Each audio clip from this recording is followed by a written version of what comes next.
نے کہا کہ ملاقاتیں تو ہوتی رہتی ہیں سیاستدانوں کے بیچ میں. خرم دستگیر خان صاحب، اب اصل معاملہ یہ ہے کہ اپوزیشن نے اپنی بلی تھیلے سے نکال دی اور وہ تحریک عدم اعتماد کی صورت ہے. اب آپ پہ دباؤ بڑھے گا کہ یہ کب آ رہی ہے یہ تحریک عدم اعتماد، اور آپ ایک سازگار انوائرمنٹ کا انتظار بھی کر رہے ہیں، یعنی کہ اپوزیشن کرے. کیا آپ کو لگتا ہے کہ یہ اس وقت سازگار ماحول ہے آپ کے لیے، خاص کر کے قاف لیگ کی نہ کے بعد؟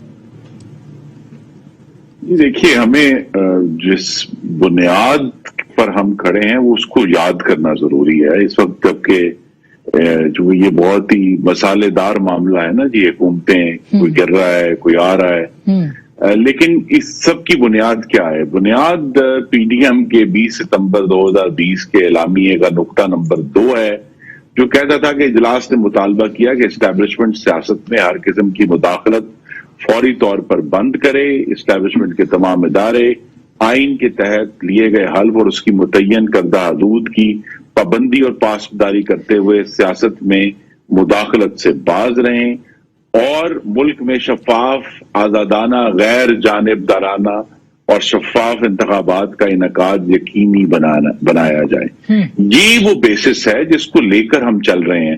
تو عدم اعتماد کی جو تحریک ہے، جس کے لیے کوشش ہو رہی ہے، جس کے لیے مشاورت ہو رہی ہے، جس کے لیے ایسی بھی جو حالانکہ کہہ دینا کہ جی شہباز شریف صاحب کا وہاں جانا جو ہے وہ کوئی ایسے اچنبے کی بات نہیں ہے. آپ کو معلوم ہے کہ قائد محترم نواز شریف لندن سے گائے بگائے فون کر کے چودھری شجاعت صاحب کی خیریت دریافت کرتے رہتے ہیں، ان کی عیادت کرتے رہتے ہیں. یہ کوئی ایسی بات نہیں ہے، لیکن یہ ہے کہ یہ سب معاملات اس طرف ہیں کہ صرف حکومت کو گرانا، یہ کہہ دینا کہ جی اچھا جی یہ گر جائے گی اور ہم آ جائیں گے، یہ مقصد نہیں ہے. مقصد تو وہ ہے جو میں نے آپ کی بات درست ہے. اسی طرح بڑھنا جو ہے نا وہاں جب یہ اس لیے موقع بنا ہے کہ ہمارے اپوزیشن کی جماعتیں جو ہیں جن کے پاس پی ٹی آئی کے مقابلے میں پی ٹی آئی نے رفلی 32% ووٹ لیا تھا، 68% ووٹ جو ہے پاکستان کے عوام کا وہ اپوزیشن جماعتوں کے پاس ہے. عوام کا دباؤ اس قدر بڑھ گیا ہے ان کی نالائکی کی وجہ سے، جس میں مہنگائی سر فہرست ہے، جس میں ریاست کے اوپر دباؤ بہت بڑھ گیا ہے، خارجہ پالیسی کی مکمل تباہی اور انہدام. یہاں پہ تھوڑا سا مجھے موقع دیجئے. یہ جو آپ نے بات کی نا کہ ریاست پر دباؤ بڑھ گیا، سر خرم صاحب آپ جو بات کر رہے ہیں نا ریاست پہ دباؤ بڑھ گیا ہے، کیا آپ کو لگتا ہے کہ ریاست پر واقعی دباؤ بڑھ گیا؟ اور اگر دباؤ بڑھ گیا ہوتا تو یہ جو اتحادی جماعتیں ہیں ان کو بھی سگنل مل رہا ہوتا، ابھی تک ان کو سگنل نہیں ملا کہ ان کو کدھر جانا ہے. یہ کنفیوژن ہے یا ریاست واقعی اپنے آپ کو ان معاملات سے الگ رکھنا چاہتی ہے؟ خاص کر کے آپ کہتے تھے عدم مداخلت، تو اب تو عدم مداخلت ہے. اب ابھی تک جو اب سے کچھ عرصہ پہلے تک تو آپ کو معلوم ہے کہ عمران خان اور ان کی جماعت کے تو کانٹے چنے تھے ریاست میں، ان کے رستے سے کانٹے ہٹائے گئے. ان کے لیے ملک کے منتخب وزیر اعظم کو ایک بالکل ہی لغو بنیاد پر ڈسکوالیفائی کیا گیا، ان کو ان کے عہدے سے ہٹایا گیا.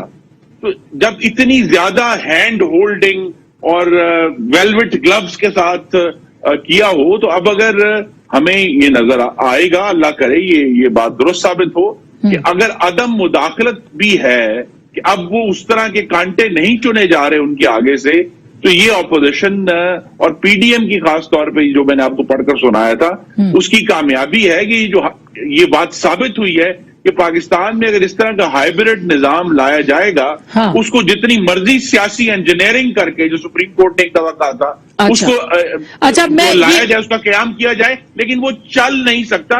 ریاست پر دباؤ کی بات بڑی اہم ہے. وہ یہ ہے کہ پچھلے سال جولائی سے جب سے چائنا کے کارکنوں کے اوپر داسو میں حملہ ہوا ہے، ملک میں دہشت گردی 42% بڑھ چکی ہے. تو یہ بیک وقت معیشت اور دہشت گردی کی جو خرابی ہے اس کا افریت بننا، یہ دباؤ ہے.